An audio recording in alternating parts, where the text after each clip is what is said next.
দূষণ পরিবেশের কতখানি ক্ষতি করছে সেই নিয়ে দুই বন্ধুর সংলাপ। বনি: হাতে প্লাস্টিকের থলি নিয়ে কোথায় চললে?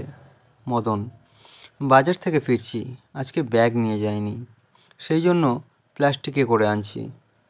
বনি: আমরা সমাজ সম্পর্কে একেবারেই সচেতন নই। এই প্লাস্টিক মাটির উর্বরতা কমায়, প্লাস্টিক পুড়লে বায়ু দূষণ ঘটে। মদন: প্লাস্টিক জলে ফেলবে না,